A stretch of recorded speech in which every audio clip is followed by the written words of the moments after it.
13h30, Doudou Monti va recevoir dans votre émission Vérité des Stars le seul grand artiste sur la planète Terre, Raphaël Munzonzimbu, moi du Congo.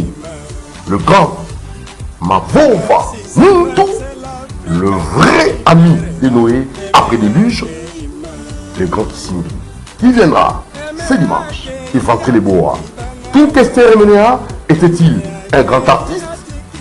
King Kester Emenea a contribué sur le plan culturel, il a impacté notre culture. Vous allez en savoir plus.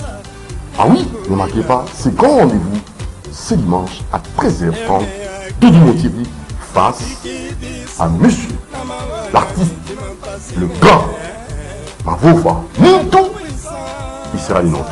Ciao. Voilà, bon dimanche à vous nombreux qui nous suivent en ce net moment dans ces numéros que vous avez bien suivis durant la semaine. Nous avons balancé vous avez suivi la bande d'annonce et vous êtes déjà à l'attente de ces grands rendez-vous.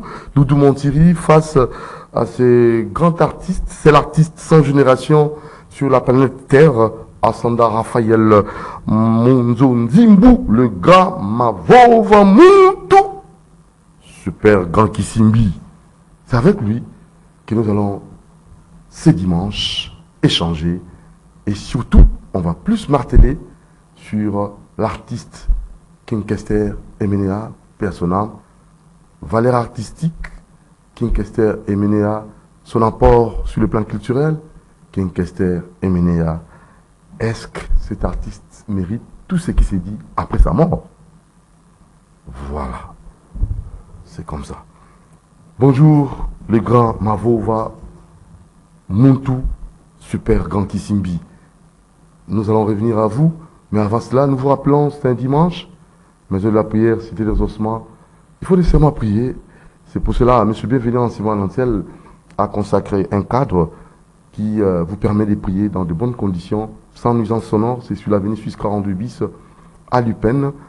Allez-y pour vos réservations. Il y a des chambres, il y a tout pour une prière vraiment dans le calme. Pourquoi pas vous, hommes de Dieu, pourquoi pas vous, chrétiens de façon générale. Merci à Maman Charlotte, bon dimanche à vous, qui vous attend pour vos réservations. Merci aussi à M. Bienvenu Simon Lanciel, Fondation Keren, son épouse, Maman Annie Kembe, et les enfants, je vois Naomi Keren Ansimbal. Nous sommes à Brazzaville. Je tenais là aussi à saluer nos amis des Brazzaville. Je tenais à saluer son excellent Florent Chiba depuis Brazzaville. Et pourquoi pas aussi notre très cher Kouba. Donc, bien les bonnes choses à vous, monsieur Kouba. Toujours branché 5 sur 5. Trésor Mbemba, le grand changeur. Hein. Bien les bonnes choses à vous. Et je n'oublierai pas aussi, parce que vous savez, il y a toute une équipe. Hein, donc, Moran Jambé, bien les bonnes choses à vous. Et je n'oublierai pas Narcisse Picher et son épouse, maman Francini. C'est comme ça. Alors, nous avons notre très cher Olivier Lomango, c'est bon. Et je n'oublierai pas aussi Junior Kassanda depuis, du côté de la technique, radio, exploitant, opérateur preneur des radio. Et je n'oublierai pas aussi Ordilon, hein. Donc c'est lui maintenant qui nous aide à l'exploitation. Et j'ai voilà aussi Dostar. Merci pour votre présence. Jacques Wandinga, bonjour, régisseur général. C'est pour votre plaisir. Bon dimanche à vous pour votre présence. Vous nous suivez à la télé et en même temps la radio Liberté Kinshasa, FM 96.8 MHz. Esther Koulé, Babi Taylor Vandam. Donc, bien les bonnes choses à vous. La Miss des Miss. Donc, bien les bonnes choses à vous, madame Esther Koulé. Bien les bonnes choses à vous. Bon dimanche à vous. Alors, on a aussi tous les partenaires qui nous suivent. Hein, donc, on ne peut pas aussi citer vos noms hein, à ce moment. Mais seulement, nous allons rapidement recevoir notre invité. C'est l'artiste sans génération sur la planète Terre, ascendant Raphaël Munzonzimbu, le grand Mavova Muntu, super grand Kissimbi. Bonjour. Bonjour, Douglas Doudou Monti. Mais l'appellation, je ne sais pas sûr, non Kissimbi, les grands Kissimbi. Et quand les gens vous voient comme ça, c'est comme s'il y a, je sais pas, une sorte de contradiction. L'appellation et les personnages, ça ne cadre pas. Les grands Kissimbi. On commence d'abord par... moi, je commence toujours par honorer la mémoire des âmes que nous perdons chaque fois à l'Est. Très bien. Ça, je ne peux pas laisser. Pourquoi? Parce qu'il s'agit de quelqu'un qui est mort aussi, qui est parti. Mais là, on le fait revenir dans un débat qui ne cadre pas avec le respect que nous devons aux morts.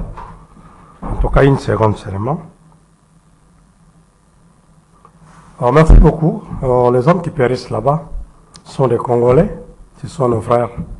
Et je vous dis merci beaucoup de m'avoir reçu chez vous. Mon nom est très kilométrique. Je m'appelle... je suis le seul artiste sans génération sur la planète Terre.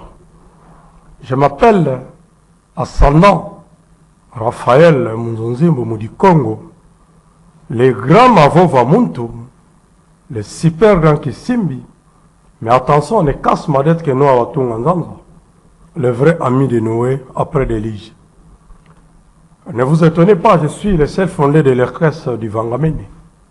Et pourquoi le vrai ami de Noé après l'Élige? Parce que Noé était étonné de voir que tout le monde sortait déjà de son bateau. À sa grande surprise, il verra un noir venir entrer dans les bateaux. Croyant que tout le monde était déjà parti. Or, il y avait le grand Mavo Vamutu qui n'était pas mort pendant ces 40 jours de l'Église. Alors voilà pourquoi il s'est étonné. Nous sommes restés amis avec Noé. Alors vous pouvez vérifier sur la planète Terre. Vous verrez que je suis le grand frère de tout le monde. Pourquoi? Parce que je suis l'ami de Noé. Tembe, Averse Mboulanena Noé. Alors Doudou Moutiri, Oui. je mérite ce nom-là. Ascendant le grand Mavo Vamuntu, le super grand Kisimbi. Et il ne casse ma dette que nous avons tout ensemble, le vrai ami de nous après l'Élige. Donc, on a les tout dans la planète Terre. Pourquoi j'ai commencé la musique comme Noah à fabriquer les bateaux? Ok. Il était vieux. Oui. Vous allez comprendre. Il était vieux, il a fabriqué son bateau. Moi aussi, je suis vieux, j'ai commencé la musique. Donc, Et vous avez déjà quel âge comme ça? Maintenant, j'ai 54 ans. Oh, mais vous êtes J'ai vieux. vieilli. Hein. Vous avez vieilli et J'ai vous êtes vieilli. d'autres vieux. Les vieux de tout le monde. Karaté pas. Les vieux de tout le monde. Donc, parce que je suis l'ami, j'ai fait ma vie, j'ai tiré référence avec ce que j'ai fait actuellement, ok, chez Noé. Ok, quelqu'un qui construit les bateaux, déjà vieux, et quelqu'un qui vient se plonger dans le monde musical, déjà vieux. Donc, ma référence est Noé. J'ai pas de référence. Ah, j'ai compris, là. Voilà. Vous n'avez pas de référence. Le seul artiste sans génération sur la terre, c'est moi. J'ai pas de génération, vous pouvez vérifier partout. J'ai chanté avec qui? Donc personne, j'ai pas d'amis dans le monde musical. J'ai fait ma musique seule, je suis venu seul, peut-être je mourrai seul dans le monde musical. Mais cela n'empêche pas que Grand Mavova chante avec les générations futures. Et cela n'empêche pas que Grand Mavova chante avec les autres générations qui ont existé. Les autres générations qui se disputent des leaders, quoi. Je vais être leader de telle génération, telle génération. Voilà, je suis comme ça. Voilà, avant qu'on parle un peu de votre parcours musical, et comme vous n'avez pas de génération, ça pose problème. Dites-nous un peu, le grand Mavova Muntu, le grand Kisimbi, pourquoi vous avez pris comme modèle, comme référence King Kester Amenea? Bon, en tout cas, ça m'étonne. Hein. Même moi, ça m'étonne quand je suis chez moi, quand je parle, quand je marche, les gens m'appellent King Kester Amenea. Ça m'étonne, ça me surpasse. Même quand je chante, et même au studio, tu chantes au studio, les gens viennent nombreux voir. Ils parlent de King Kester. Quelle ressemblance, je ne comprends même pas. Est-ce que Je n'ai jamais été Oui. avec King Kester dans la musique. J'ai salué King Kester à main comme ça, je le connais. C'est le seul musicien que je connais sur la planète Terre. Parce que chez moi, il y a une différence. Connaître, chez moi, c'est différent de voir. Quand je te vois, je n'ai jamais été ensemble avec toi, je ne te connais pas. Ok. Toute personne, quand je te vois même à la télé, il ne faut pas croire que je te connais, non. Non, non, non, non. C'est jouer avec quelqu'un, Ouais. partager avec quelqu'un. Partager avec quelqu'un, c'est Échanger le avec connaître. quelqu'un. Ah, Et je ne peux pas, s'il vous plaît, Oui. vous critiquer dans ma vie pendant que je n'ai jamais été avec vous. Ça pousse. Oui, mais oui, c'est parce que je ne connais pas votre histoire.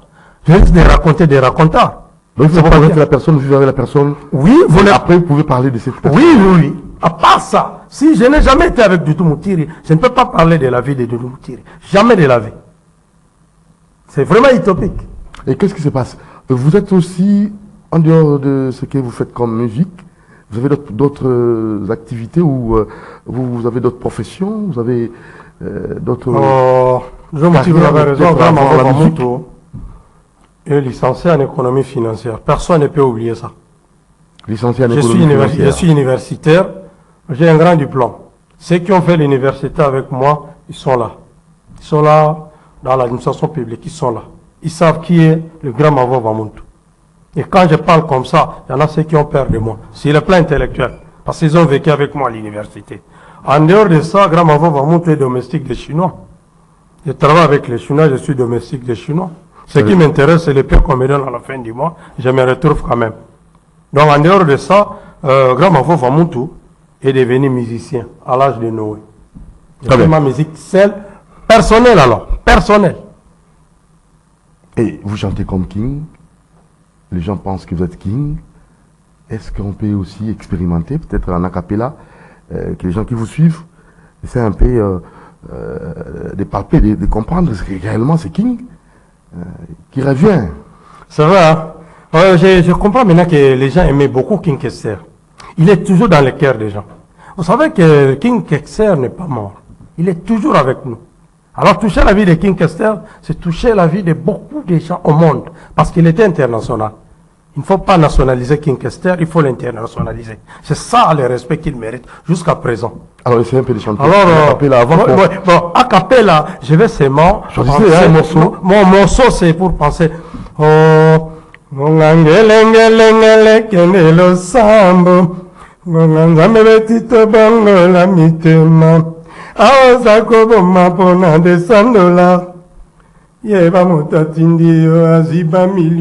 ça c'est une chanson pour donner conseil à nos jeunes frères qui sont à l'Est. Avec des $100, $30, quand on a rébellion, on va détruire Bango. Et ceux qui les trompent, ils gagner des millions. Et ça c'est une chanson pour décourager nos jeunes de l'Est. Et moi, on a moyen. Si j'avais beaucoup de moyens, nous avons le quota, tina ma village à cesser. Banana, on va tika na bango. Tant qu'on va apprendre dans un bouquet, ceux qui nous envoient faire la rébellion, menacer la vie de nos frères propres ici, gagnent des millions, ils ont des maisons, ils ont tout en Europe, mais nous ici nous souffrons. Ils cesseront de suivre ces gens-là. Ok? Alors, deuxième partie, j'ai dit aux Congolais que nous devons savoir que notre pays, une partie est en danger. J'ai dit, Kivu Iturima, la terre de nos ancêtres est en danger. À cause de nos richesses, nous sommes tués. Le sang versé sera toujours revendiqué. Tôt ou tard, nous allons revendiquer ça. Que les voisins cessent de nous provoquer. Voilà, merci beaucoup, vous avez suivi ça. Le grand Mavo Vamuntu, super grand Kissimbi, nous vous recevons pour savoir un peu le personnage de King Kester, son apport sur le plan culturel. Pouvez-vous nous répondre à cette question? Et en second lieu, vous avez aussi quelque chose à dire sur la prédication de Marcelo concernant l'artiste King Kester, Emenea. Vous, en tant que tel, vous avez aussi un avis à émettre là-dessus. Alors, dites-nous un peu, King Kester, valeur artistique naïe, la musique nabiso, la culture nabiso, ni au King Kester, à Mema, ni au Abakissa, na Kati, il y a monde musical. Alors, pour répondre à votre question, on a évité ça comme on a expliqué comment nous avons tiré référence. Tu es bello na lobaki. Asa pasteur. Voilà est pasteur. Pasteur, hein? Ah, bon, alors, moi je crois que. D'abord, on a été valeur artistique, ça y est. Ouais. Avant tout, quand on a prédication, on a pour hein? King, ça l'a mis. Bon, alors, non. Aïda Koyemba, King, Abakissa Nini, dans le monde musical, King Kester, pour nous, Asa vraiment artiste, Oyo, projet le roi modèle, Asa école, tout est. Merci beaucoup. Question, on va bien, on s'appelle la question, là. Alors, pour répondre, que tout n'a pas vie à King Kester dans le monde artistique, que tout n'a vie musicale à King Kester, ça le cola. Nous avons dit que tout la question, ça, moi, nous, à Bota, n'a pas 5 ans avant tout la vie, papa, on va la guinane. Papa, on va la guinane. Mais bon, mouton, non, ça cola. Avant que tout la question, c'est King Kester, pour ça passe temps. Mais comme c'est une question, je vais essayer de vous répondre. Mais s'il y a quand même une ignorance des créances. Exactement. On doit Vous avez raison. Vous avez raison. En fait, nous saluons M. Jean-Marie Makouene. Salutations à vous. Bon dimanche à vous. Vous avez la parole. Bon, exactement. Je vais vous dire une chose. Tant que nous, parce que nous sommes des chrétiens. Hein? Nous avons une référence à Moutouté. Ici, je ne parle de personne. Dans les gars, dans la TVT, nous avons comme Moutouté. Nous avons qui bat. Donc, je viens devant la télé pour kibakiser tout le monde. Vous savez kibakiser? C'est le verbe que j'ai amené. Je te kibakise, donc, nous avons contre mire. Pardon? Nous avons contre mire. Kibakiser. Ah, kibakiser. Nous avons contre kibaka. Donc, kibaka veut dire je te kibakise. Donc, on a la nénénini. Donc, on a un bio. Obéissant kibaka. Anga no ya minga. Anga sola. Bon, nous ça contre na minute yo na bete kibaka. Sans effet le côté. Alors na rien répondre bon. Qui que ça soit le valeur na eto kena na kata na nzambe. Chaque église na kata ya Congo oyo bala malala na Kinkester bala mwana Kinkester. Mais vraiment batterie ba barate. Nous travaillons sur la part de Kinkester dans le monde culturel. Santé. Ouais, santé na mémoire na Congo. Et ça, c'est ça la réponse, c'est fini. Binomo, on a quatre bandes, par exemple, bon multiplier. On gagne le temps parce que ça ne sert à rien. Et deuxièmement, qui est mené? Abandonné Boyemba, vous avez le temps. Qu'est-ce que n'a apport est mené? L'apport est mené, les lobbies sont notre salaire est mené. Nabiso va pagano. Nabino va tosambela. Lobiso va ta satana. Nabino va tanzambe, tout ça la gara est mené en église. Deuxième problème. Oui, oui. Il faut pas oublier que Kinkester est mené à Azalaki chrétien. Kobanak abotama ti akufi chrétien. Kinkester est mené à Chanjati. Oh, Kester a kenaki religion boy. Mais t'as la contribution à Kinkester. Ok? Nazo kena nanda kwanzambe. Contribution à Kinkester na katanda kwanzambe. Tama to yokanga bien. Manina to sambela mokile sie baby. Tami pesa na nzambe. To bongala mitema akoya lela no bite biso milengela. Oh yeah yeah. Bongisa nzela nyonso tokaka zamba nyonso. Fongola mitema. Kende koyamba nzambe oyo tata na yo pusa kulingaka kolota yawe pesa biso nguya tokoya na misenyi na te pesa biso makasi tokoya na milimo ya zabalo te oyo motema mabe pusa kulinga biso bungaka nzela ye ngoma batela na motema na yo mibeko ya Moïse olinga te ozaba nzambe mosusu liboso ya yawe epai mokili bana mpe kosuka biso toyebi te epai mokili bana mpe kosuka biso mitunaka paster oyo akwei na mbeba amama nzela zolo nzela velele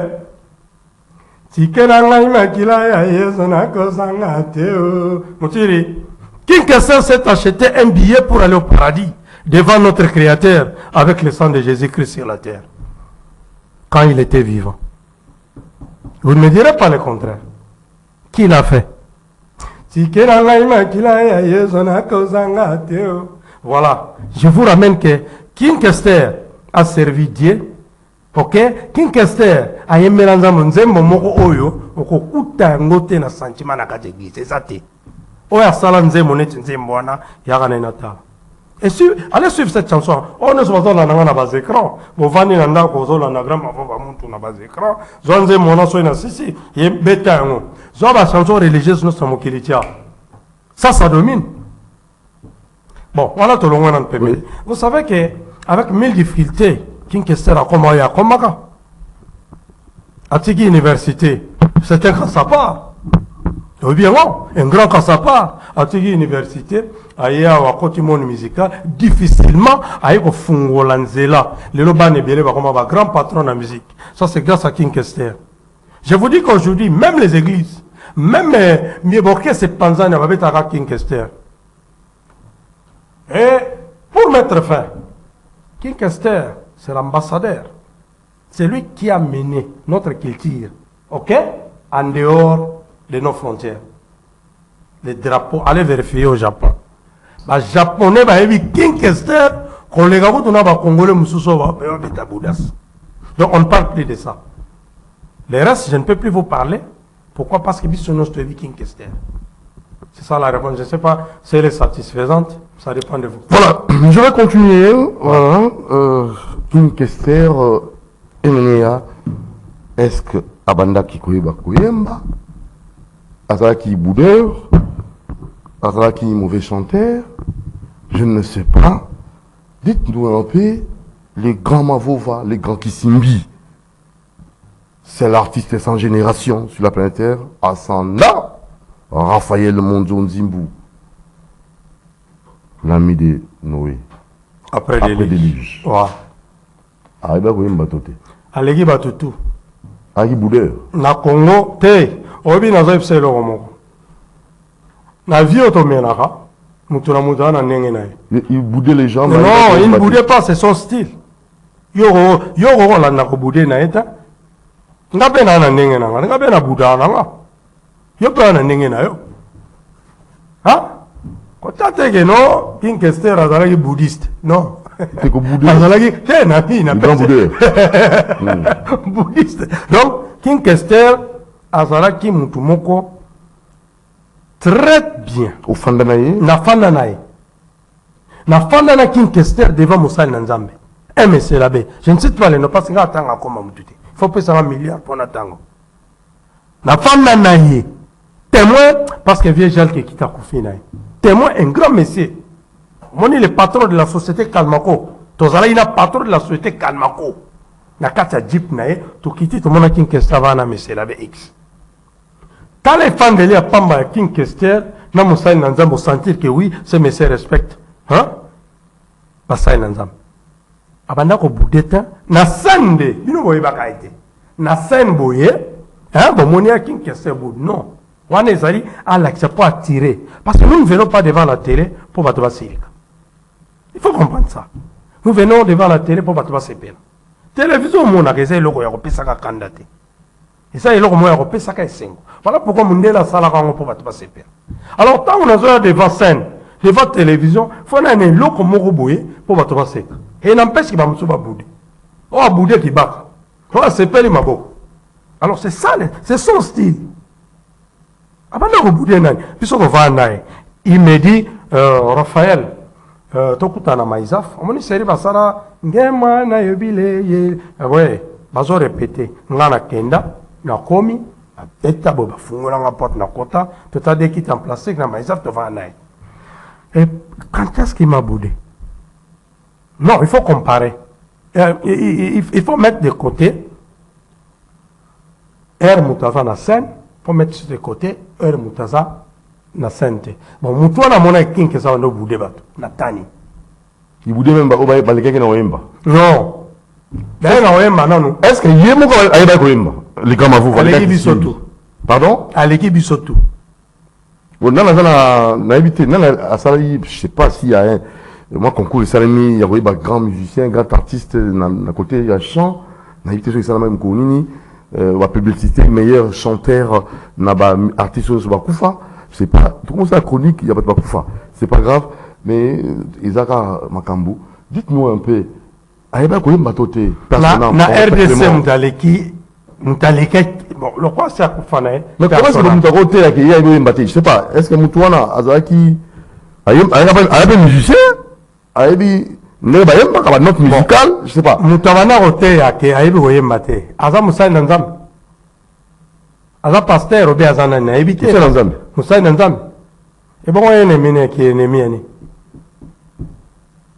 Parce que quand il ignore la valeur artistique de King Kester et Menea, ok? Moutalega qui mène à Koyemba na mort azate.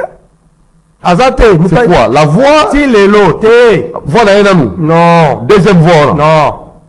Oui, ça passe atika monter à ma vête aux abattus. Hein? À reconnaître un dégonaï congolais, hein? À Eba Moussala Gito. Pas là. Dans ce c'est le moment. On dit que dimension musicale à King Kester et Menea. Tire le mutakota ngote. Quel mérite il y a dans la musique? À soi disque d'or, na évité. Je sais pas qui. Disque d'or c'est quoi? À soi toi non question. Na tout non. À soi. Na évité. Ngala viva. Je vous dis qu'il y a soi. Non, na viva makamuna salaki ngana évité. Hein? Ça vient en profondeur, je ne connais pas. Puisque tu as dit comme Mickey. On se comprend. Mais je vais vous dire une chose. Et son contenu musical, le thème exploité. Les premiers meilleurs musiciens congolais, c'est King Kester Mené. Na dimension naie, soko koti okomona ke ti lelo banda kufa to komite. Même ngana mitunaka. Est-ce que non sa musique ngamoko est-ce na ko kuta été? Je me pose cette question. Bon ngane naza, o lenga o embazate. O lenga o komboza zate, pa o zalagate. Azate nan, tala ko mone nan. Parce que yo sali nzembo tam suba au boudé na bongo. O bi meilleur en quoi? On suba o sepe. Vous comprenez? Voilà, on attend à la salle du Vangamene, orchestre nanga, avec comme devise, ok? Règle du pluriel. On a des devises nanga. C'est le grand mavot Vamuntu, règle du pluriel. Quelle dit la règle? Le pluriel commence par D. De temps la même chose, on doudou moutira sepeli. Je dis que sepeli c'est fini, on a gagné. Yo a to gagné non, ça me dit rien. Ma kelele. C'est-à-dire, je suis très content de moi. Parce que j'ai respecté ma devise. La règle du pluriel est là. Le pluriel commence par D. J'ai gagné. Mais moi, je crois que le rôle cité Gaza Moussa Nzambe, je ne le connais pas, Vassal Nzambe Belé, Nana Ebi Nanga Bangote, mais, Bakoko tapé na vie na bisoté.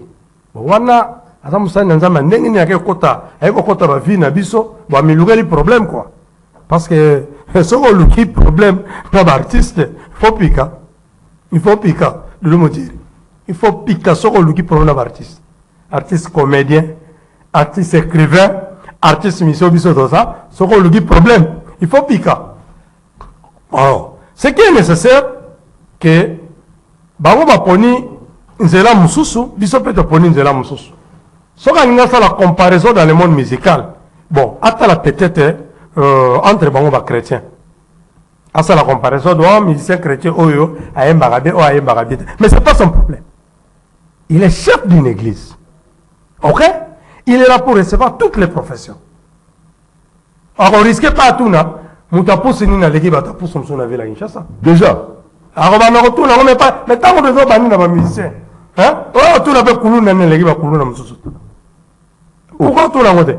Mais pas si on me pèse, to miteki.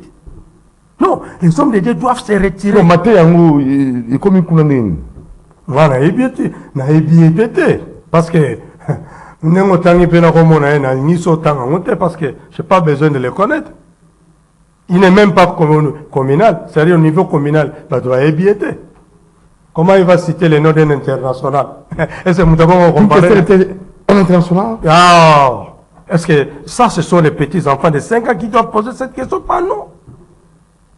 Parce que on a place à ça, qui King Azaki international, King Azaki tate, maman de côté, Bissonos Tozalaki à King. Vous comprenez? Alors, le rôle à ce côté na vie à Bissoba musicien. Alors ça la musala on n'est parce que yé musala nezari ko yamba ba brevinos. Vous comprenez? Mais lui maintenant ça s'attaque na ba esprit en gros au ba musicien na ba tika. Esprit ya ko boudé. Hein, esprit congolais. Esprit en batique banane. À côté Molimo, je sais pas à quel Molimo. Tout le monde a boudé, le roi il a de l'exception au boudé. Donc ça veut dire que King Kester, Bazala qui n'a pas ici, il y a Satana, Bakoufi, Batiki Besprit. L'esprit n'est quoi la jeunesse. Hein? Mais il y a mon aranzambet. Basa l'anzamba au Congo, il s'agit de mon aranzambet. Pour avoir un esprit n'est quoi la jeunesse, c'est un problème. Et l'esprit en on et on a King Kester. Et à côté un esprit à moi na yoboti. Moi na King Kester égale quoi? Comment esprit à Moussa Rokota, la famille Moussous, ou yébiété l'autre? Dis-moi. Les prédications, les Anaki, les Amaté, les Anaki, comment? Suivant Manda Chante, qui réagit aussi, dans les Cambouana, il y a Kenny Kota Papa Wemba, à ses pédaquités, Manda Chante, a participé, point de vue, dans la prédication, on a à Marcelo, Et Toronto juste après, non, le grand Mavo, vraiment, tous les super grands qui s'y Azami comme martelé à côté à King Kester et Menea. C'est parti avec Manda chante.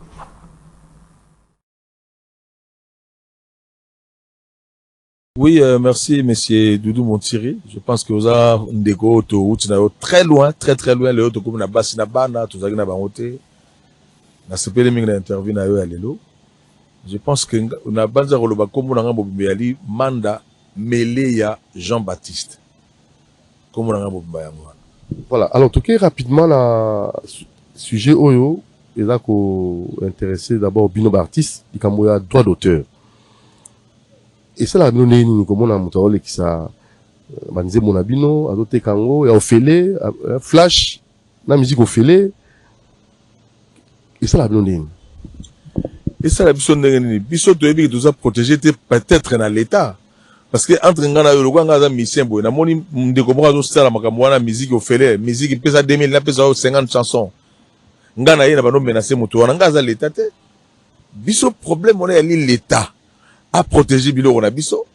Biloko ne aussi na balabala. Pour so ba yo ki ba bi ko futa $2500 par exemple les sanctions. Ba otika makambo wana l'état mingi l'état. Côté wana ya biso zaka l'état. So l'état organisango et na makanisi yo l'état za na mikolo pasa la biso na nzela ya droit d'auteur. Je pense que to za batu na mboko yo sangaté surtout biso muto za na mwa banzembo. Parce que comment nzela linge sala mana nzela mokonza mboka wa balingi bacha système moko ndenge to za na téléphone nanga manda bo so nzembo nanga beti partout na kata Congo et leli. Donc vous allez bien biso ba bise moto nanga sala effort ko sala banzembo ya malamu ba ko yoka mingi po matsa. Mais sinon ya no nanga ngolo bake et ça la passe au saranate na balabala yo sali nzembo o to bengi œuvre d'esprit o sali yango o latisi yango bilamba po e kota na mato ya batu ba sepela bongo komi ofele ça na muto aza juste nga osomba kozabilo kana ofele te lelo na kati ya ligne na kati ya internet ezape malamu mais o pesa pena positif pena tendenge ko pesa positif na ndenge o teka disque na yo normal comme ça. Alors, la droit d'auteur, Sokoda, la répartition de nos angles, vous a soulagé? Sokoda, mais que les gars, et pèse que droit d'auteur bien. Les lois, ils ont à moi deux retards, n'a eu raison té. Mais sinon, et pèse que bon, mais que les gars, bien. Et pèse que droit, il y a bien, mais que les gars, ils ont bien. Alors, on a évité, on a coûté un peu de présence, je sortais. À ce anniversaire, bon, on a souhaité jouer à l'anniversaire parce que ça, Kata et moi. Mais sinon, na kutana na DG Mondonga, na solag na babino, bazana ba pour parler, pour nous payer, barrière na oyalelo.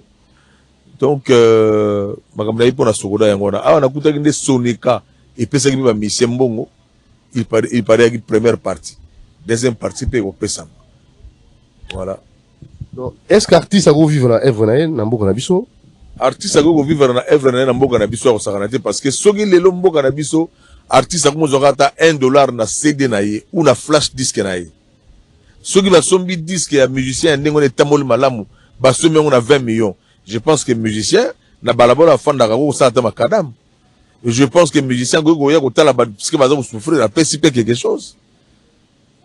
L'état kaka.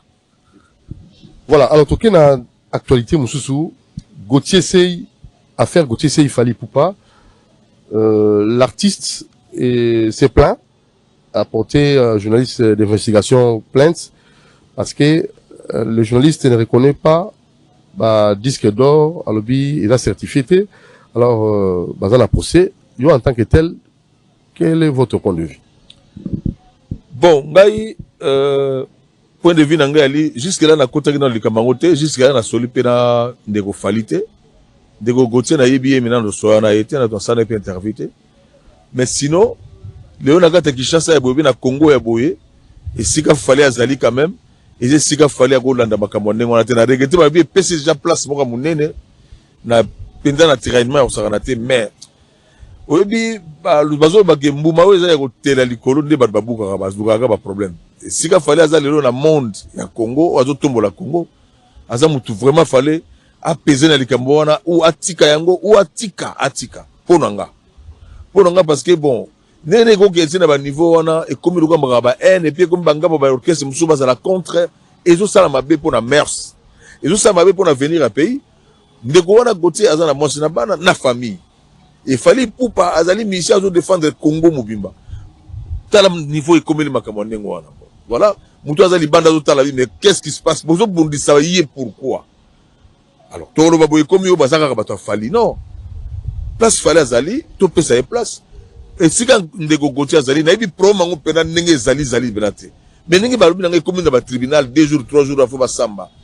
Na lobaki na fali, na lobi na fali pardon.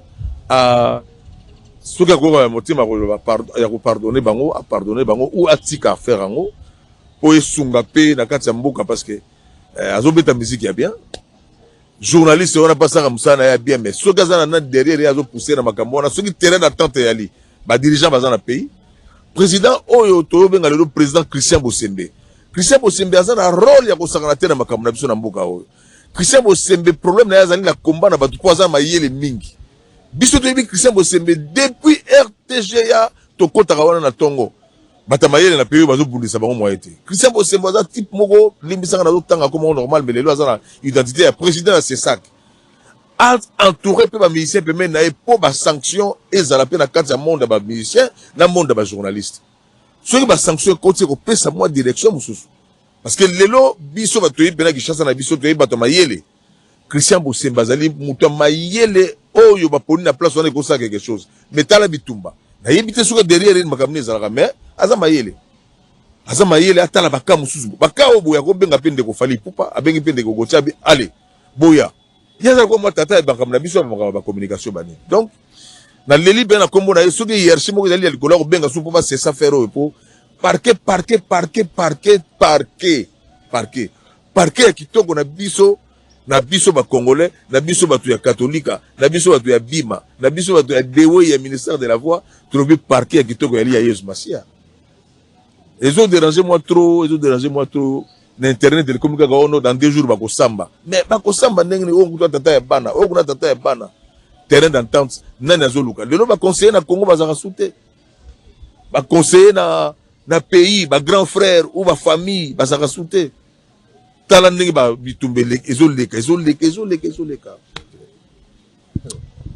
Vraiment, Manda chante affaire sur affaire. Awaboué, le pasteur Marcelo a outaki na prédication na e ko mekako pesa mwanda kisa comme moi ya artiste Wemba papa Wemba personnel na Kinkester grand boudeur, alo boudé batou ba mbate, papa Wemba, désorienté mers, tout ça. Alors vous, les artistes, qu'est-ce que vous pouvez dire? Et l'autre fois, même avant cela, il y avait aussi un autre pasteur. Voici l'homme Paul Baki Mobutu, à l'enfer. Et Fano Mobutu, tout na mbaki bango, baki ko silika mabe na émission mon ambé bata Fano Mobutu, pour na ko pekisa voici l'homme na makamwana. Le l'homme pasteur, banda qui se comme na batu kufa, na habité. Quel est votre point de vue? Et puis si pas sur Saranate parce que ba oui baza souté mais ba oui makamba saki na mboka oyo ba église ba oui wana o le loso lobi comme le papa Wemba pa yazali afa na kimia pa libota na elle na pesa bambote papa Wemba za ndaka nza moko na Kinshasa mbana Congo mpe na monde o soko tangi ko papa Wemba oyebi na musique na yo na donc ezali culte mobimba ko Saranate papa Wemba zaki kele monzambe papa Wemba yaki catholique papa Wemba soko fa na tangi grand frère loka masolo grand frère ko Saranate biso za balega papa Wemba mais to le bandeni ni siko na ka ya pasteur amunene ngona o biso to pesa ki confiance parce que na ba to pesa ki parce que ngana moni pasteur na biso wana alati likambo ya catholique et na banga ki danger nga noko wana zo pesa biso mate ya danger azo le blaster ba couple azo le blaster mais ndenge ni ya kota ma catholique et puis tout d'un coup to la buki tongo wa to moni kaka oh non voilà pasteur alobi makambo songolo mpaka la pona papa Wemba non Wemba salaki ndako nzambe tibe ndako ya mboka ya munene ya moloka yo pesa ki ba piste oyo biso to na musala yo to sa na Congo pona papa Wemba nga na kokenda mbangu mbala mono kolobana ke mama Amazon limbisa na komba papa Wemba limbisa pasteur wana parce que pasteur wana ali mutu oyo envoûtement za ko beta de temps à autre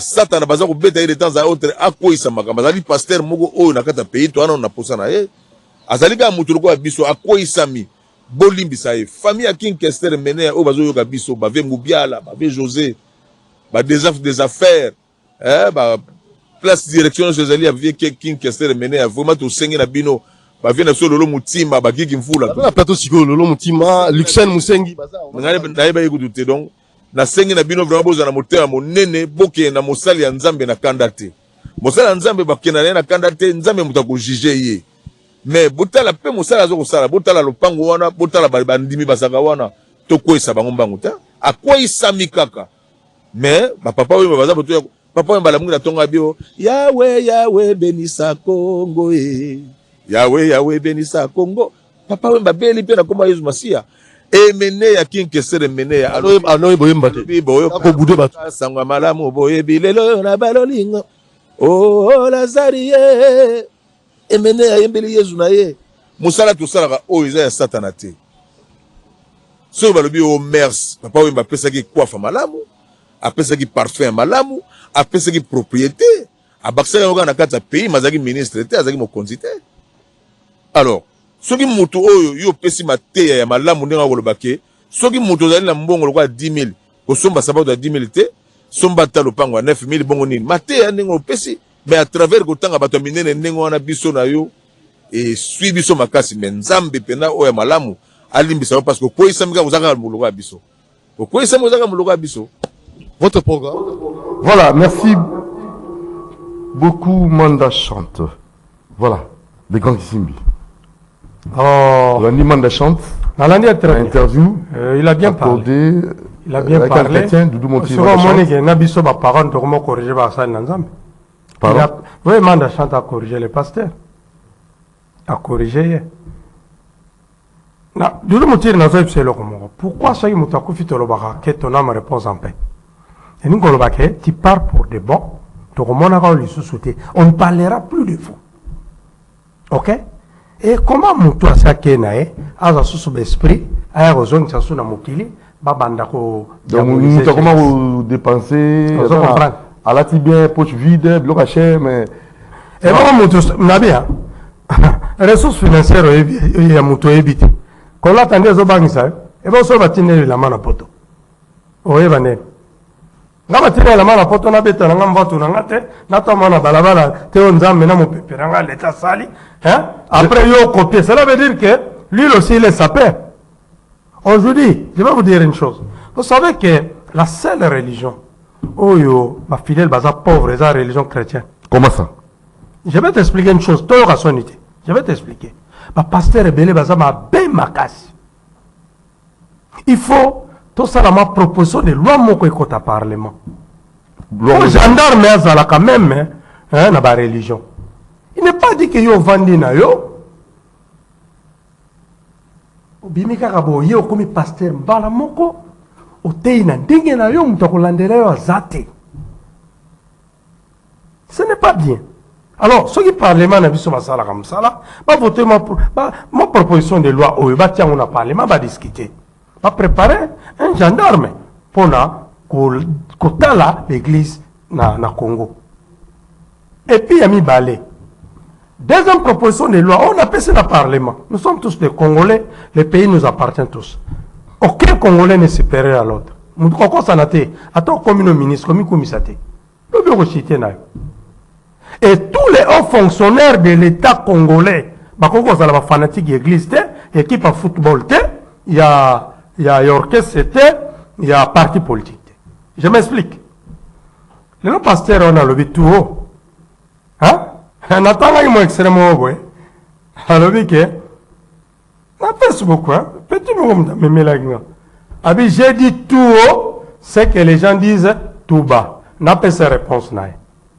Bible et lobby, auto bimisara yango bomisara biso, auto bomba yango batela biso mi bomit. Il a un problème sérieux.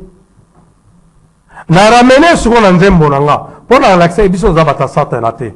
Akota na YouTube beta Raphaël Munzonzi mata na nzembo ba koma divangameli. Na loba boy. Nkoko ya sala kama beo, aye batika toute sa génération, n'en passe de tous les jours. Oya sali. Aye beloko na loni na bana na ye, bandeko na ye, mwasi na ye. Il est devant une guerre. Il est taché, il est taché. Non, Manali balimbisa, bolimbisa. Non, landa te ko limbisa so après. Madilo Yemba Kolimisa Muteza Robo Sanate. Hein? Vous croyez que ce qui presse nous dépasse? Et il se réfère à un document qu'on appelle la Bible. Nous nous inspirons. Mais oui, il ne dépasse à rien. Net-moi, comme moi. Personne ne dépasse. Vous êtes gangissime. Non, toi tu fais la prédication, tu te réfères à la Bible. Mais vous êtes gangissime, c'est ça. Oui, mais super gangissime. Super gangissime. Moi, quand je reçois mes inspirations, j'écris. Il y a personne qui a une inspiration aussi sur la Bible. Parce que la Bible est une inspiration à Batumusus. Quand on compte ça, ça devient ton travail. Tu dois respecter. Fungoranga, na Matthieu, chapitre Nino Babakisi, quelqu'un qui est na Papa Wemba, bakendaki na lola, bakutana na Satana, Satana zi, baza bolona, ko détruire bana bat. O bana bat, on a baza ni membre de la famille à King Kester. Le pasteur s'est créé des problèmes. Lui-même. Alors, attends, je me rends dans le lobby boy. Ceux qui, au sambo ici, publiquement, il faut s'en appeler bolim ici, publiquement. Parce que ceux qui s'en bolim ici, dans coucou, bateau, il y a un qui n'est au sambo ici, qui est, barondi maté. Il faut s'en appeler publiquement, pour bateau, il y a un qui va dire, oui, à s'en appeler bolim ici. Il doit le faire, publiquement. Qu'on fonde d'ailleurs, et dans les tombani. Qu'on parle peu sérieux, nettoyer beaucoup. Faut plus parler de lui. Vous avez maté c'est Pamba, Yani non. Yani. Aponia ça et l'ensemble. Dans l'église chrétienne. Ok? Quand on parle chrétien, fanatique du Christ, ils ont la définition moussouti. La religion est belle. Est-ce que la religion est chrétienne? Mais la religion, on va fidèle, on va pauvre. Et ça, religion chrétienne. On va combiner, on va riche. La carte église chrétienne, Bakambi va riche, va fidèle va pauvre. Si les sapeurs, à Lati, ils sont incapables d'épargner au niveau de la banque, sans pour autant vérifier les ressources financières chaque mois. Je lui pose la question. Ils organisent des cultes lundi à dimanche. Va fidèle va tirer un bon tous les jours. Dans d'autres pays du monde, la constitution change. Mais dans l'église, la Bible, la constitution change. Qui tourne, qui tourne. Parce qu'on va faire un bon tous les jours. Après, ça veut dire qu'on va diminuer. Donc, on va vérifier la banque, compte épargne dans la banque. Et comment est-ce que tu vas épargner pendant que tu es rançonné chaque jour? Dis-moi, tu vas épargner comment? Dis besoin de bénir. Ah, Moutiri. Un dixième. Ça protège. On a la repère ça. Na pas sur la monnaie pas chinois. Na zo mbongo na 10% na pesa en église na pesa te. Je ne donne pas. Obi mutuno sa ya boye na monde asa na bénédiction na. Je reviens d'abord sur les hauts fonctionnaires. Le Parlement doit voter cette loi. Tout haut fonctionnaire de l'État à Rosala, même fanatique église te, unité. Tant que ça la fonction wana, faut le wana makamwana. Soko lingo sambe loto saranzambe, kenda ka église nyos. Ok, catholique, ok, église protestante. Pourquoi? On s'en prend la batounos. Mais, prenons le cas. Il y a pasteur au Alobaki, n'a été. Ce qui est là, est haut fonctionnaire de l'État congolais assemblé la repanaï. Et que, ce qui a commis, n'a comment on a une chance ça. Au comment là, basora ba telemi libanda na manduki, na ba police na manduki, o kanza bitumbeza, mais bitumbeza te. Nini o mo konzela bango, ake ko sambe na kati. Kuna na kati yo soko yo tutika jeep na bakangi yo mais kuna na kati pasteur na tsama maboka fukami. Dis-moi ozi soko pasteur na salimbeba boye oke ko funde na souciat moko oyo commandant associat assemble ke pas pasteur les dossiers minimisés d'où tout fonctionnaire il y a l'état congolais ko semble la église moko te il faut pas voter loi wana. Les députés, Sabino, vous devez voter cette loi. Vous n'êtes pas supérieur à nous. Bon, pour la qui ne pour vous défendre Mboka. Mboka, vous êtes bino maloba. Bonsoir, oyo. Gendarme, na religion chrétienne, pas maté. Toutes les religions. Et Mouton, nous sommes un État laïque, c'est ça les problèmes aussi. Non, écoute. Crier État laïque, c'est ça notre infériorité, c'est ça notre bassesse. Tous les gens il y a un monité que État laïque, Église chrétienne, et ça a des ordres dans le monde entier. Et ceux qui ont reçu l'inspiration pour écrire la Bible, on va fabriquer ma bombe, on va fabriquer Mandouki. Ils vendent ça où? C'est pas en Afrique.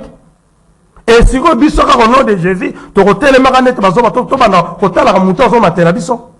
Et pourquoi mutabimi na ndako na zane loko tabengi bato na balabala, basa l'église. L'obé église matia bengani bato bakazalaki na bango, OK? Atikele moko comme hérité de famille. Il faut mettre un gendarme. Tu mets une église en place. Dès que Mati, ceux qui ont commencé avec vous, bah on va gérer après eux. Pas question de votre enfant, pas question de... Ça c'est blague avec qui? Heureusement, heureusement, je me soustrais. Je vous informe, je me soustrais. Je ne sais pas si mes salaires n'ont pas été, mais je me pété. Mais on a béni toté. Et bon, on a fait sa bénédiction. On a toute la question, on va faire sa bénédiction. On a un fonctionnaire au Covid, non? Pasteur Moudatela, le bon repos, va faire sa graduana. Bandimi baza la carte d'église, na soka sa la kanzambe. Aza mondimo ka tanga ne classe morote. Assemble la pona e kasi. Akoma au fonctionnaire en moko. Sans capacité intellectuelle. Ça c'est un rêve. Mon Dieu, il ne faut pas craindre les jeux de mots. Il ne faut pas craindre les jeux. Est-ce que moi je peux avoir peur? Non, non, non, non. Vous m'appelez Montiri et vous me dites que dans Banga. Non, non, non. C'est une façon de parler. Non, non, c'est une façon de parler. Ok. Parce que nous sommes ici. Moi je m'appelle Montiri, mais aux la Banga. N'est pas peur. Comment Montiri? Nous venons devant la télévision pour faciliter la communication. Très bien. Et vous nous sommes d'accord que les hommes de Dieu basala. Pour la nuit, na matin na bango, mutazaki kuluna atiki kuluna. Mutazalaki boy atiki boy. Mais écoute, ça c'est pour aider notre société. Ça n'a rien à voir avec Dieu. Sur aucune église, je vais vous poser une question. Sur aucune église, au côté en bon des obètes. Dieu crée, l'homme fabrique. Dieu s'en bon dans un comme on est. On s'en bâtit bino bobine, la guerre kaboyembe la guerre. Le nom de Tantan de Dieu s'appelle comment? Parce que Dieu a créé l'homme, pas de moutou. Moutou a créé moutou, pas de robot. Tout ce qui est naturel a un nom. Tout ce qui est artificiel a un nom. Vous comprenez bien? Et vous renez sur qui?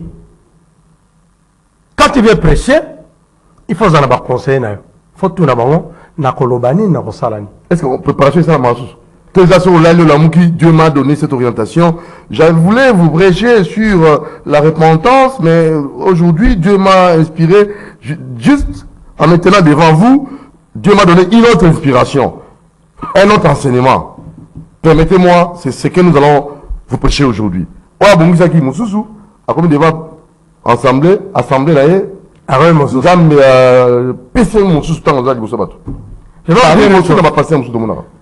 celui qui reçoit une inspiration, il a besoin de sur le document.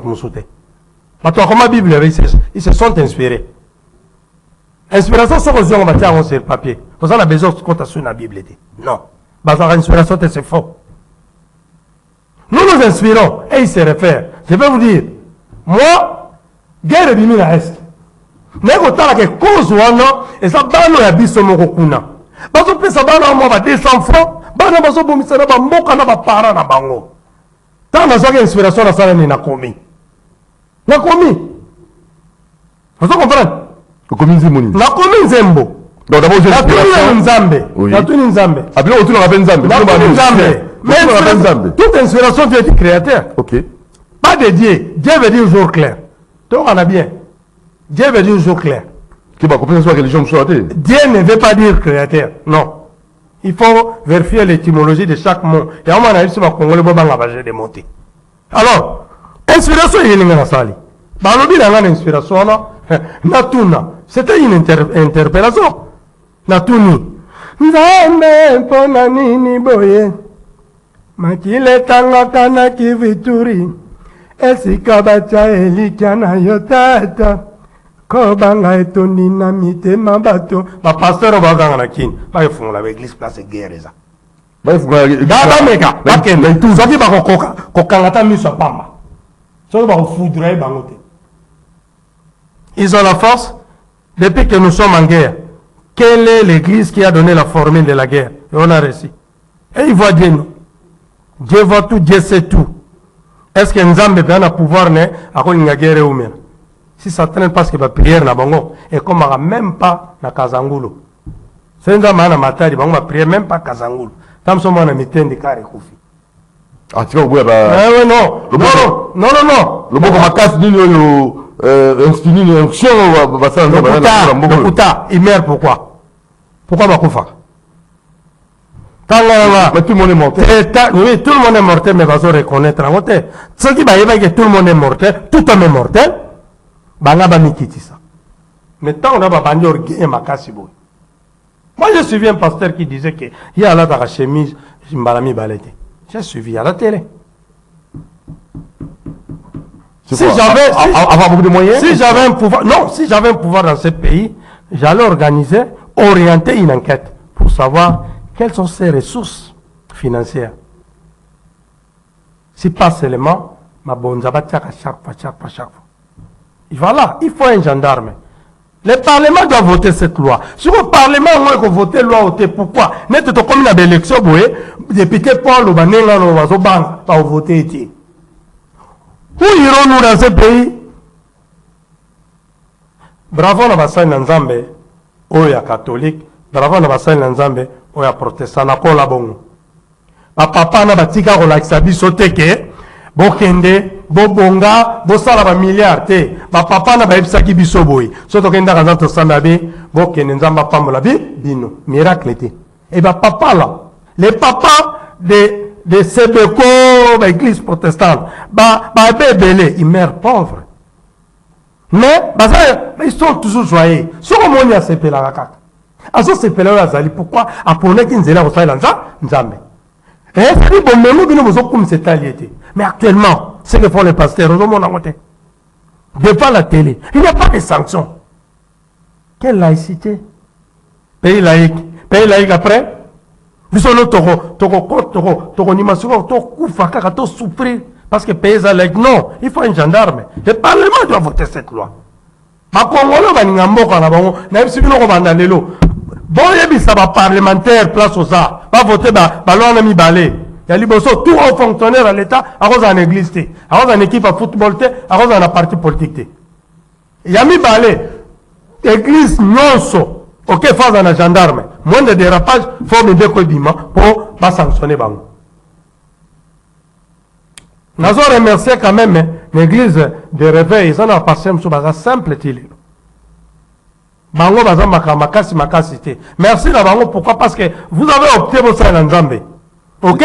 Bon, là, on a babizali moussoussoudé.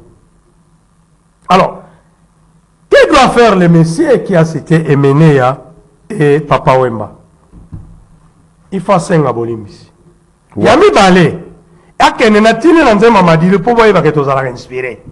Kolimbisa muteza ko bosana te. Talanga muya milukeli.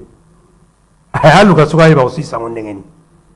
Et la vie nae soka ngate ya a approcher ba conseiller nae atona nina lo bali kambo boy. Bo mona ngenge ni ba conseiller c'est oyo ko lobati. Et mene ya kin kestere mene ya to lobaki ne que ton âme repose en paix. Mutakenda nae koko nanga ebisa ngana kimbala ke Raphaël c'est le bon appel kimbala je suis le meilleur mbala de la planète Terre. Très bien. Le meilleur mbala de la planète Terre, c'est moi. Tous les parce que ngana na Noé. Alors koko nanga ebisa ngabo Raphaël kufa ko sisagana gwenda kumenaga elingo lobanini Raphaël grama vo bamuntu ko kufa eza ko tikana ko kendeza ko zelana ko kufa eza kotikana okufi otiki baninga mais okeye oke kozela bao. Oh, ah oui l'autre kendaka te le sikoyo c'est kuna ezalaka soko mvita akobunda soko na deux personnes ye aza ye moko makofi ebetama na deux personnes yo bi king kester te kotalaka king kester boye okokima okomprendre tala ndenge aza tomboli bango bakufa batikaki bake kozela. Ne provoque pas quelqu'un. C'est tous ceux qui sont partis, il faut que tu aies. Il n'a pas provoqué King Kester Emenea, il n'a pas provoqué Papa Wemba à soulever ma pota oyo non cicatrisé, et ça ne mettait ma banne à King, et ça ne mettait ma banne à Papa Wemba, et ça n'a moi c'est à Papa Wemba, et ça n'a moi c'est à King Kester. Il a soulevé des plaies dans leur cœur, des plaies qui sont non cicatrisées. Pourquoi? Parce que ces gens-là sont morts avec succès. Et c'est difficile, il faut des années, il faut au moins 50 ans. Et ces gens-là, bapota wana estumbwama lisusu bakende na nzembo ya redi alobi nini pota ya kala soki etumami esalaka mpasi ndenge moko te lokola moto oyo azoki lelo oyo voilà c'est une inspiration nazomema bino ke tosalaka mosala buzoba te nous nous inspirons soki epota moni soko ozoki sikoyo bakotoyaki soyoka mpasi mingi te mais so batuti yo ndenge eso oyo me okoki komisubela eloko asali yango natumboli pota mais sikoyo malchance ayi kotumbola pota ya des internationaux oyo non seulement bana bango basi na bango bafanatique les gens sont nombreux il y a beaucoup de réactions au monde alors si ça on ndenge nini nazo comprendre et vous nous prenez comme des gens qui n'ont pas étudié mais nous les musiciens nous nous inspirons nazo mema bino na ba œuvre na biso vrai ou faux je me réfère où lui aussi il devait se référer à la Bible parce qu'il a opté servir Dieu et servir Dieu en tant que chrétien c'est lire la Bible. Tu peux crier, il peut crier sur ses inspirations, ses révélations mutarondi mango zate parce que bakotu na ye makambate iwana makoma wana mokana ni na Bible vrai ou faux référence ça dit nga na supérieur pourquoi je m'inspire comme l'inspiration vient de Dieu c'est Dieu qui m'inspire Satan n'a jamais inspiré yeb ça va Satan a salani très bien. Alors, on va divaguer. Tout le monde dit, Moro, aux artistes. Oui, les centres de Congolais, les centres de Congolais, et Nassima Tozuzunga, pour ça peut-être orientation, na pasteur, et aussi na artiste, parce que tout va partir plus tard. Oui, normalement, ma passer à Malam Baza. Et ma passer à Malam Baza. Baptiste c'est Malam Ouali. Baptiste c'est P. Amabé Bazali. Voilà. Ça aussi, c'est un travail. Oui. Quand vous œuvrez, Nino Borotika, la génération future. N'a aucun Nino Tiki. Alors, ça aussi, ça c'est quand même intéressant. Mais oui, mais. Oui, à vous les artistes aussi. Oui, oui. Je dis ceci. Heureusement pour nos artistes là, j'ai reçu l'artiste plusieurs fois. Lui ne faisait que disserter. Alors c'est la dissertation, introduction, développement, conclusion. C'est ce que j'ai fait. Vérifie. On un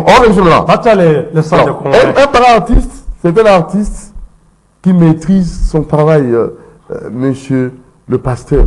Peut-être un chroniqueur musical. Nous avons pasteur, excusez-moi les termes.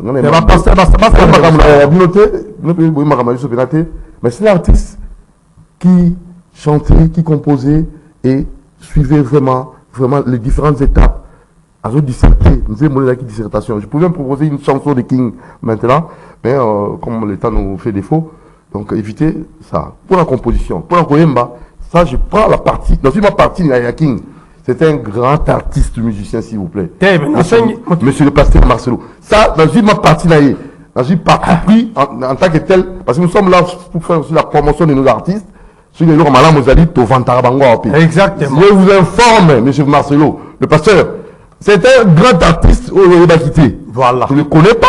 Voilà. Nous le recevons. La carte église, la dissertation, Baptiste, c'est pour ça qu'on Massoua, et comme la Zamba, et Suki na Chamay. Mais lui, c'est vraiment la chronologie. King Kester, c'est un grand artiste, monsieur Marcelo le pasteur. Suivons, du Vangamene, c'est parti.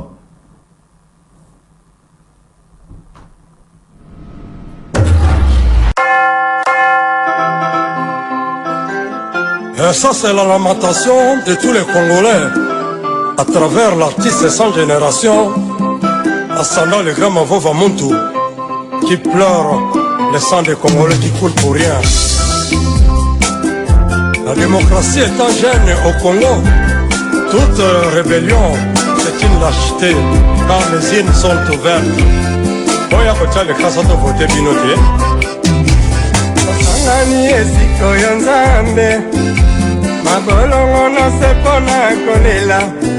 Timia ekota na este ya Congo. Yoka kolela no iso banana yo. Le sang de Congo le tangi mingi. tokami awa mpona kosenga ufa esila na este ya Congo yoka kolela na biso bana na yo ame mpona nini boye akiletangaka na Kivu Ituri esika bata elika na yo tata tobanga etondi na mitema bato kama sanjolinza loko nini voza pesi yo omele opesa RDC mokongo yoka kolela na biso bana na yo. Quand ils ont partagé l'Afrique, ils ont raté. Qu'est-ce qu'ils avaient oublié? Les leurs commis, ils gonflent les petits poussins dont la mer se cache en bas. C'est un fou moulier d'embarquement. Les noirs sont ligotés comme des chèvres pour une destination inconnue au monde. Ils chantent les noms, on les appelle esclaves. Avec les travaux forcés quaterres, les mains de nos ancêtres sont coupées. Aux esprits en plein 21e siècle, ils cherchaient à balkaniser le Congo. Vous êtes l'espoir de tous les Congolais. Alléluia. Votre effort écarte nos désespoirs. Allez, la voix congolaise en assima. Kivu Iturima. Appelez nos ancêtres en danger. Amen. Mais en richesse, nous sommes tués.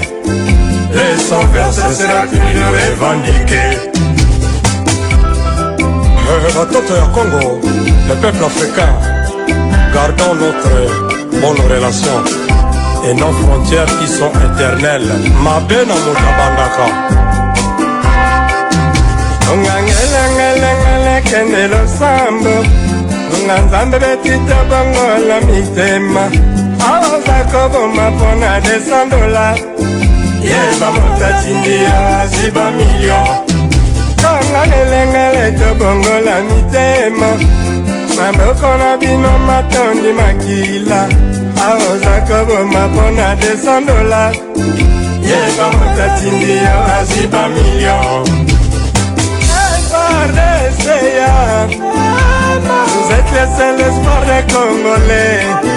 Votre effort écarte nos désespoirs.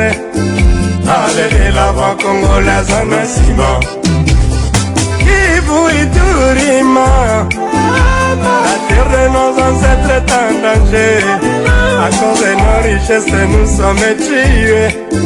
Les sans-versés sera toujours revendiqué. Yoka kolela ya bana Ituri. Yoka kolela ya bana ya Bunya. Yoka kolela ya bana Magi. Yoka kolela ya bana na yo. Yoka kolela ya bana ya Kivu. Yoka kolela ya bana ya Goma. Yoka kolela ya bana Butembo. Yoka kolela ya bana na yo. Yoka kolela ya bana ya Beni. Yoka kolela ya bana Rutshuru. Yoka kolela ya bana Bunagana. Yoka kolela ya bana na yo. Yoka kolela ya bana kwa Muntu.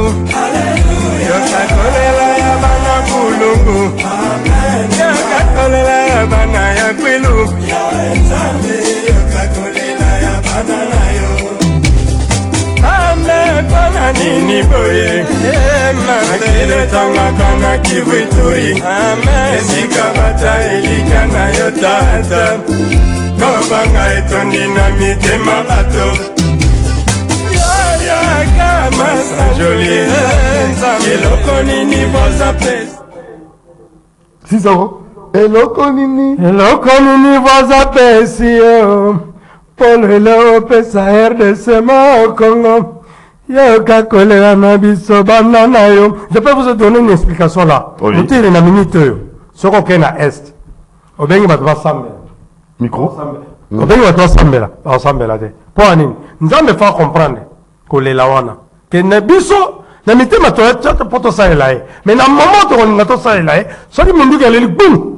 tote kobanga le nzambe aza suna esika te na bana est ne bapasteur bazoganga bakete ya kuna soki bakokoka. Je vais voir tous ces pasteurs qui crient, qui voient Dieu, qui ont des révélations, parce qu'ils ne peuvent pas être place guerre ezali, et les autres caméras, tchebatu, abandi kobondela. Soki na monika moko na ofute le billet. Billet kozonga mona ofuta. Et puis yami bale kolata ekoki kozala mutu teke abeba na vie. OK? Biso nyonso tokopiaka. Bana ebele moni bakatiere. Bana ebele mona amoni katiere boye tomona ba John Cena console. Tota na TV. Télévision ngoma lobake elakisa biloko ya bien. Ozomona. Po télévision ebongisaka pe ebomaka. Tala lelo tozo débattre télévision. Soki les gars na TVT na ba réseaux société, tomoto e bangote. Nete nga kuna ebi bangote. Na eba makamsu muke ne ba tozo loba na cité. Donc, c'est-à-dire, la vie c'est quoi? La conclusion, je donne ma conclusion. Oui, la conclusion de l'émission. Batunos bisonos to sambelaka. 95% des Congolais, ok? Tous aba chrétiens. Tous en ont un respect, mais bisika to wuti. Batu ba finga même église catholique place bauta, même église protestante place bauta. Yo ko le ka père non mayele. Quelle que soit section lui. Non, batika biloko wana. Et puis batu ba poni ba sala église. Ça, là, je parle des églises de réveil. Bobomba bomengo na bino, bobomba bolata na bino. Bolata kolega net, kolega kutu bandimi na bino. Bandimi no ba na compte bancaire te. Et plutôt vous exploitez ba jeune wana. Ba kombola ka bino église, ba tela ka bino ben instrument, ba sa ben installation. Ba jeune wana ba sa la ka bino misala na imouron pauvre. Parce que la vie c'est le temps. Ozo exploiter moi na batazana 18 ans, OK? Demain il aura 30 ans. C'est déjà trop tard. Et bien voilà nguya moko te kozwa moi na no tie na kata église atangite formation te o comme c'est au fonctionnaire amboko bana nguya wanati. Parlement voté mebe ko mibali na sengona. Ba congolais voter mina mebe ko wana. Et ça bien pour na bino moko. Alors voilà mon merci na ba pasteur na no église catholique protestante oh biso to koleli. Na pesi bango nguya. Nga na zoroba na ozo inspiration parce que inspiration et ko pekisa mana mutute. Nzambe mutapesa ka inspiration. Le roi na zwaka ngo na kokota na musala na bango te. Et pekisi ngate na yoke la bango na musala na bango. Et pekisi be bango te balanda oyanga. Bomoni nzembo na sali, c'est une inspiration. Pourquoi ba dino sali yango te? Qui peut faire ça? Même yemo ko passer ça nzemba botondi mai. Vous avez vu l'analyse? C'est une chanson très profonde parce que les gens n'analysent pas. Au Congo, il n'y a plus d'analyse. Zambe. Zambe mpona nini boye. Alléluia. Il est tangakana ki vituri. Amen. Esika batia esika na yotata. Kobanga etonde na mitema bato. Faites l'analyse. Au kabelanga ta les papois. Lola. Mais les gens n'analysent pas. Les gens ne lisent pas. Merci l'erreur. Alors, Moutiri, s'il vous plaît, vous pouvez m'appeler ça matamuke.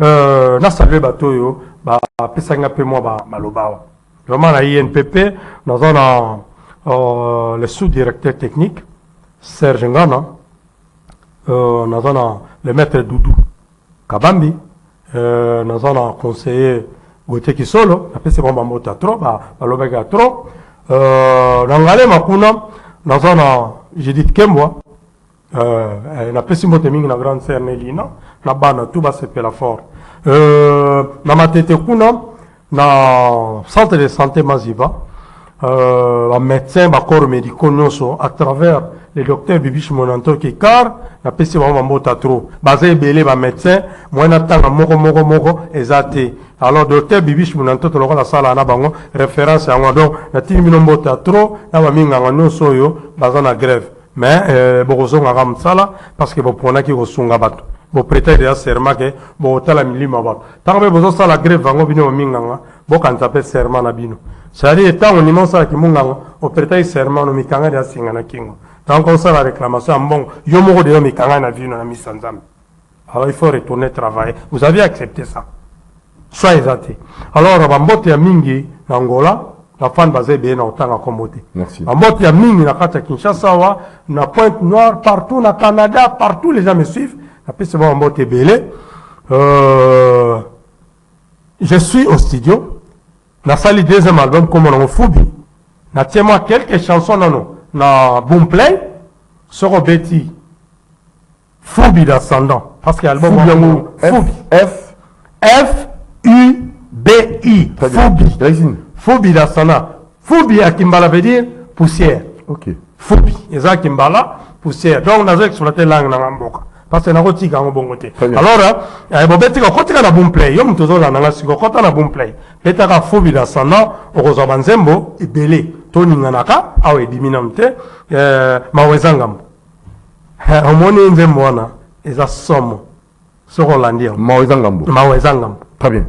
Alors, et ce qui est dans wana, na sona maminga olobate, merci na bao balandinga, nga na eko tonga mutute awa, na eko finga mutute, na eko lobela be mutute. Soko moni nga na lobi touché yo, les gars na télévision au vova. Parce que nga na vo vitro. Uluga na cité te pona ebiote, na ozala be na besoin na ote. So za fanatique nanga to coopérer. So za fanatique nanga de kibaka, eloko mogote. Obangi sanga pete parce que tu mourras aussi un jour. Seul artiste sans génération sur la planète Terre. Ascendant, Raphaël. Dis-le mouti, na bosania. Mama Joël a Timnedi na Kimboala. Mama Joël a Timnedi na Kimboala. Na bosani Dr Gélard Zingmer, animé à Dionia. Et na bosani Clever Munzonzi Moudi Congo na Inikin. Ça c'est mon fils. Hein. Mon fils, il est dans la faculté des droits à l'Inikin. C'est mon fils. Na bosani te Agesa. Munzonzimbu, na bosani Guinana, Givoa, Agawana, ba nangano sur la bosse. Nangana bosse à la banne. Ah, ils ont la raté. On comprend. Merci de m'en pouvoir. Oui. Et puis, pardon. Nangana Maxilo Komoko. Nangana studio dans sa nzembo AVZ. Rappelez-vous de cette chanson. Vous vous rappelez? Na sangi na ba étudiant non sur la faculté de médecine. Parce qu'à partir de moi, on a un unikin, on a une inspiration. Na sangi na ba étudiant non sur la faculté de médecine, base l'anzembo AVZ. C'est un devoir. Les AVC. AVZ. Accident vasculaire zengantime. Donc, A, mutasala AV, et sauter c'est malamogo et na Z. Et ça revient à sous. Alors, on appelle ça l'étudiant de faculté de médecine, na revient à bango boy. Bon, on a mon AVZ. Pas étudiant à Congo, faculté de médecine. Ah, bana. Isekini ipese ika bel campise inikini inilu bosala ba recherche mpote boye avezet etuminga baner bavanyons ematiti na estoma likolo ingratitude amasona bana lopangwe kena nyonga banglambe lelo natikala locataire à vie bon raisonner yeska inikisa iniband na bosani binote bon raisonner binonos bon pesa la réponse a merwana a sali père pitopale pas père malamogo AVZ abiga okomelanga AVZ accident vasculaire zélantima donc faut que c'est tant les Z soki ba médecin ba kokoka que et comme atana pe et web ça on l'exi passe à pamba. Tant que les médecins vont me cabater, va transmettre dans la et on a M, va y avoir Mawatu.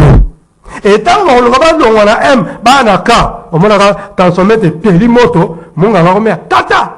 Hein? C'est bien Covid. Ah, vivre soutien.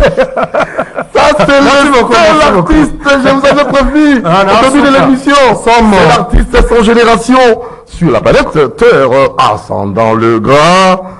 Mavova Raphaël Munzonzimbu. Voilà. Alors, à la prochaine occasion, vous êtes émerveillé à la fin. Hein? Donc, j'avais l'inspiration, mon gros. Et la facilité, nous avons commencé à prendre. Ça veut dire que vous aurez pas inspiré. Vous tout inspiré. Merci à monsieur.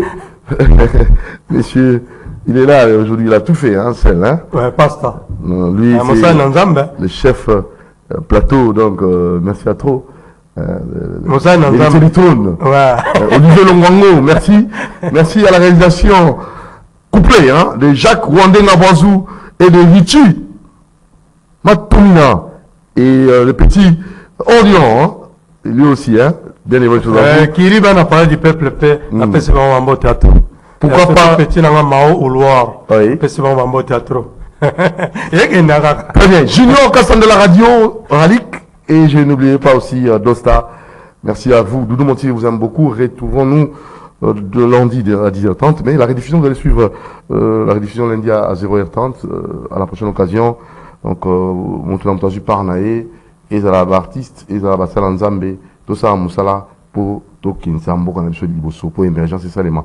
Denis aussi, félicitations à mon Saline Zembo, mais Minzembo, Yembi Teta, en tout cas, dans l'ambayo, Sangai, Neni. Bon, on a dit là quand on est en Zembo, en Zambie, mais on a compris un peu, Yembi Teta. Dans le cas où tout ça, l'émission, c'est comment? Donc, Denis, ciao, nous vous aimons.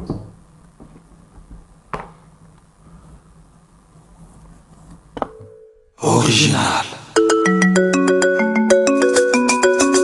Attrapez-les à gauche, attrapez-les à droite. Lève la moi souvent, on s'appelle au champagne. Alexis Barré, le conseil des femmes glaces. Travailler, prenez de la peine. Transport d'amour et ziki, amour et suba pas sèche. Catastrophe d'amour.